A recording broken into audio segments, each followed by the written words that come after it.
6ই মে world asthma day. সারা বিশ্বে এই দিনটাকে আমরা অ্যাজমার সম্বন্ধে আরো বেশি ভালো করে জানা এবং অ্যাজমাকে কন্ট্রোল করার জন্য এই দিনটাকে কমেমোরেট করা হয়। অ্যাজমা তো আমরা সবাই জানি একটা ফুসফুসের অসুখ, শ্বাসনালীর অসুখ, যেখানে হচ্ছে শ্বাসকষ্ট, কাশি এবং মুখে মধ্যে সাঁই সাঁই আওয়াজ করা বা সিমটমগুলো রাত্রে বেড়ে যায়, এগুলো হয় ইন্টারমিটেন্টলি। কিন্তু তার থেকেও যেটা হচ্ছে জানা, সেটা হচ্ছে এই অ্যাজমা অসুখকে এখন পুরোপুরি কন্ট্রোল করা সম্ভব এবং অ্যাজমার থেকে 0 হচ্ছে মৃত্যু হারটা নামিয়ে আনাটাও সম্ভব।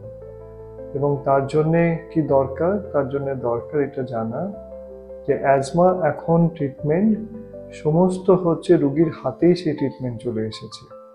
সেই ট্রিটমেন্ট সে কিভাবে করবে, সে তার সুচিকিৎসক, যে কোনো তার সুচিকিৎসকের সঙ্গে পরামর্শ করে ইনহেলড মেডিকেশন, যেটাকে আমরা ইনহেলার বলি, সেই ইনহেল কর্টিকোস্টেরয়েড, ওই ইনহেলার জাতীয় ওষুধগুলো রেগুলারলি হচ্ছে ব্যবহার করে অ্যাজমাকে পুরোপুরি কন্ট্রোল করা সম্ভব।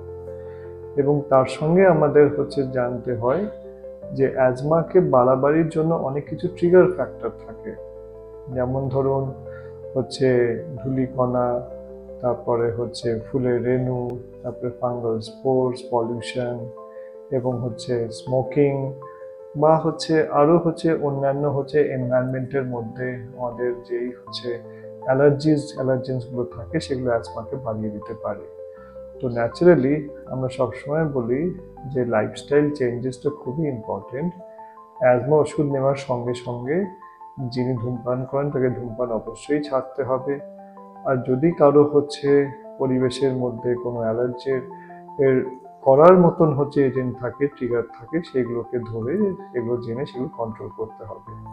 আর রেগুলার ট্রিটমেন্টের দ্বারা অ্যাজমাকে আমরা পুরোপুরি নিয়ন্ত্রণে রাখতে পারি এবং অ্যাজমা থেকে কোনো মানুষকে, কোনো পেশেন্টকে যাতে হচ্ছে মৃত্যু না হয়, সেটাও আমরা নিজের হাতের মধ্যে নিয়ে আসতে পারি।